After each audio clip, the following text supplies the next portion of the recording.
Dial news. భీమవరంలో మరోసారి వైసీపీకి హోరాహోరీ పోరు తప్పేలా లేదు. కూటమి పోటీతో గ్రంథి శ్రీనివాస్కు గండిపడేలా కనిపిస్తున్నాయి ఇప్పుడున్న పరిస్థితులు. గత ఎన్నికల్లో 2-3 స్థానాలకు పరిమితమైన జనసేన, టీడీపీ ఇప్పుడు కలిసి పోటీ చేస్తున్నాయి. దానికి తోడు గ్రంథి శ్రీనివాస్ పవన్ కళ్యాణ్ మీద చేసిన వ్యాఖ్యలు కాపు యువతతో ఆయనకు వ్యతిరేకతను పెంచాయి అనే టాక్ నడుస్తోంది. ఇలాంటి నేపథ్యంలో గ్రంథి శ్రీనివాస్ పరిస్థితి ఏంటి? కూటమిని దాటి గెలుపు గట్టుకు వైసీపీ చేరుతుందా, లేక టీడీపీ జనసేన ఎత్తుల ముందు చిత్తవుతుందా? Watch the story.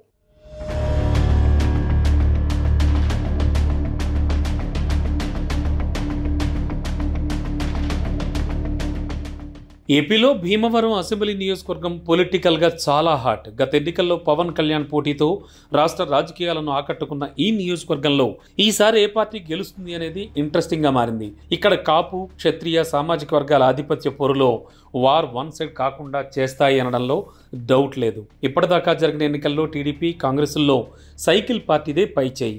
ఇక 2019 ఎన్నికల్లో గ్రంథి శ్రీనివాస్ వైసీపీ నుంచి, పవన్ కళ్యాణ్ జనసేన తరపున టీడీపీ నుంచి పులపర్తి ఆంజనేయులు పోటీ చేశారు. పవన్ కళ్యాణ్పై గ్రంథి శ్రీనివాస్ 8,000 ఓట్ల మెజార్టీ సాధించి రెండోసారి అసెంబ్లీలో అడుగుపెట్టారు. 54,000కు పైగా ఓట్లు సాధించిన టీడీపీ 3వ స్థానంతో సరిపెట్టుకోవాల్సి వచ్చింది.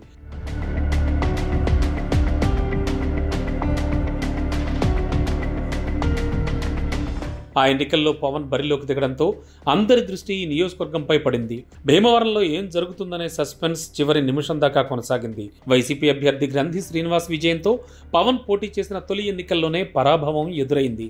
భీమవరంలో పవన్పై గెలిచిన గ్రంథి మళ్లీ బరిలో దిగారు. ఇప్పుడు జనసేన అభ్యర్థి పులపర్తి రామాంజనేయులతో తలపడుతున్నారు.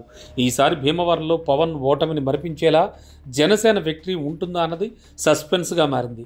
గ్రంథి శ్రీనివాస్, పులపర్తి రామాంజనేయులు ముచ్చటగా 3వసారి పోటీ పడుతున్నారు. భీమవరంలో 2,46,000 మంది ఓటర్లున్నారు. కాపు, క్షత్రియ వర్గాలదే డామినేషన్. ఓట్ల పరంగా కాపులదే పైచేయి. గ్రంథి శ్రీనివాస్, పులపర్తి రామాంజనేయులు ఇద్దరూ కాపులే. దీంతో ఓటర్లు ఎవరిని గెలిపిస్తారు అనే దానిపై ఉత్కంఠ నెలకొంది. గత ఎన్నికల్లో వైసీపీకి వ్యతిరేకంగా ఉన్న క్షత్రియ ఓట్లు పవన్ కళ్యాణ్కు పడ్డాయి. కాపులతో పాటు ఇతర సామాజిక ఓట్లను గ్రంథి తన వైపు తిప్పుకున్నారు. దీంతో ఈసారి జరిగే ఫైట్లో ఎవరెంత ప్రభావితం చూపబోతున్నారనేది సస్పెన్స్గా మారింది. గడిచిన 5 ఏళ్లుగా అభివృద్ధి పనులు, ప్రభుత్వ సంక్షేమ పథకాలు, ప్రజలకు అందుబాటులో ఉండే తత్వం, అందరినీ కలుపుకుని వెళ్లే స్వభావం గ్రంథి శ్రీనివాస్కి కలిసి వస్తాయని అంటున్నారు. నియోజకవర్గంపై సిట్టింగ్ ఎమ్మెల్యేకు మంచి పట్టు ఉంది. మంత్రి పదవి ఇస్తారన్నా కాదని జిల్లా కేంద్రం కోసం పట్టుబట్టి సాధించారు గ్రంథి శ్రీనివాస్. భీమవరం జిల్లా కేంద్రం చేయడంతో అన్ని వర్గాల్లోనూ ఆదరణ పెరిగింది. పేదల ఇళ్లు, గ్రామాలను కలిపే బ్రిడ్జిల నిర్మాణం, తాగునీటి సమస్యల పరిష్కారం, ట్రాఫిక్ ఇబ్బందులకు పరిష్కారంగా రైల్వే అండర్పాస్ల నిర్మాణంలో ప్రత్యేక జాగ్రత్తలు తీసుకున్నారు. పులపర్తి రామాంజనేయులు ఎమ్మెల్యేగా ఉన్నప్పుడు సామాన్యులకు అందుబాటులో లేకపోవడం, పేదల ఇళ్ల స్థలాల పేరుతో భూసేకరణ చేసి ఆ తరువాత వాటిని తన సొంత ఆస్తులుగా మార్చుకున్నారనే విమర్శలున్నాయి.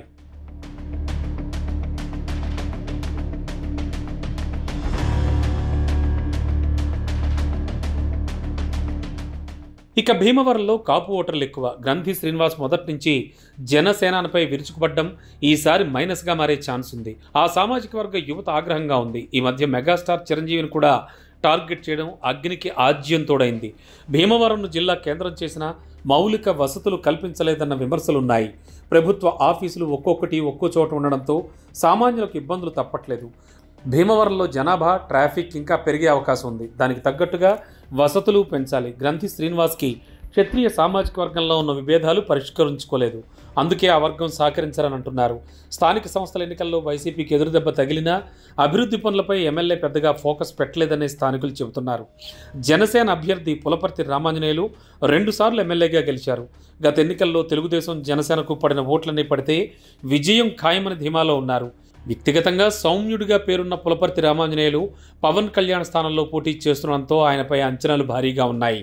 పులపర్తి కాపు సామాజిక వర్గంలో మంచి పట్టున్న నేత కూడా. భీమవరంలో కీలకమైన క్షత్రియ సామాజిక వర్గంతో సన్నిహిత సంబంధాలున్నాయి.